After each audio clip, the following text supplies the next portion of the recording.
My name is Iles. I'm with the Iowa State University Plant and Insect Diagnostic Clinic, and today we're going to talk about one of the garden pests that really bothers everyone, the squash vine borer. So if you're trying to grow summer or winter squash or pumpkins, you've probably dealt with this insect. They don't affect melons or cucumbers as much. Squash vine borer are actually a type of moth that flies during the day. They're kind of like pretty red color. They look a little bit like wasps. And so sometimes you can see them just kind of cruising around your plants. So the female squash vine borer moth will come and lay her eggs, usually kind of at the base of a leaf or maybe right on the main stem. She'll lay eggs singly, but she'll move around, and usually multiple eggs will be laid per plant. That's the time when you can try to treat with insecticide if you catch her egg laying, usually sometime in early June, before those caterpillars burrow into the plant. Because as soon as those eggs hatch, that caterpillar burrows into the plant, and then it's really protected from insecticides. Now in a commercial situation, tillage and some other things can be done to control them, but here in a home landscape where I just have 4 plants, we're going to try something that I've actually never tried before, but you're supposed to be able to split the stems, pull out the caterpillars, and then bury that split stem and hope the plant survives.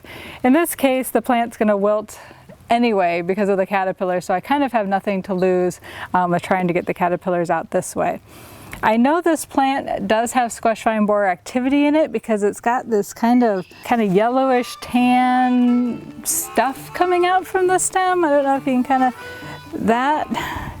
lots of times it's kind of mushy. That's actually just frass from the caterpillar that's coming out from the plant. So you can see in a few spots there. So that's how I know there's actual caterpillars in this plant. It's worth it to try to split open and see what we can find. First I gotta find my glasses. Okay, let's do it. Yep. You ready to chop it open? Yep. So the caterpillar feeds in here and then crawls out and pupates in the soil, so they overwinter there in the soil. They get around pretty well. This is the first year I've grown zucchini here, but they showed up right away. I think what I will do is clean off my surgery area a little bit.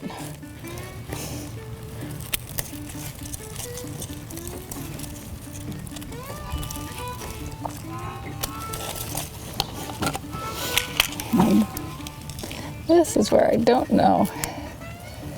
So we're cutting lengthwise on the plant, so I mean we're obviously damaging the plant, but we're not cutting across it, so hopefully we aren't completely disturbing its vascular system.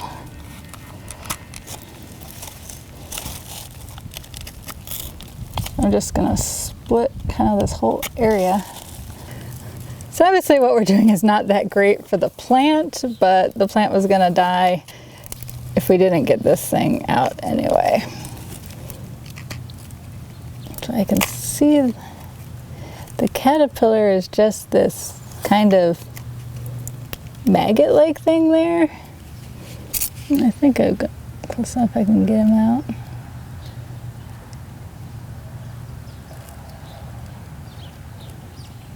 There he is. There's your squash vine borer caterpillar. Not much to it.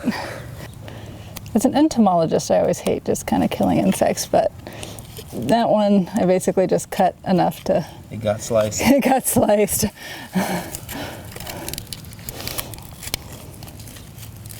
So this is a great integrated pest management method. We're not using any insecticides here.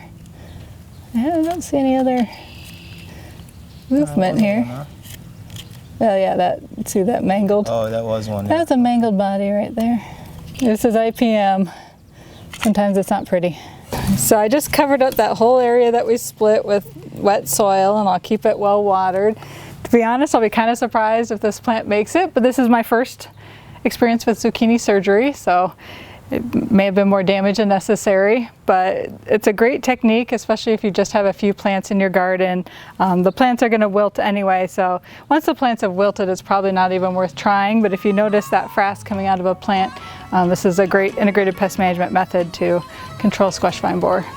Welcome back to my garden. A couple of days ago we did surgery on my squash plants, and so we can take a look at them. I'm a little disappointed. They're both kind of wilted.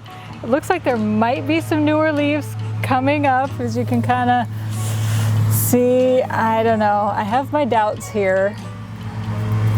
If anyone else has tried this, please put in the comments of this video what you did, what I may have done wrong, any advice that you have before I go and do surgery on my other 2 plants, because I've got 2 other plants that have signs of squash vine borer, but I'm going to hold off on surgery on them until I learn a little more how to do this a bit better.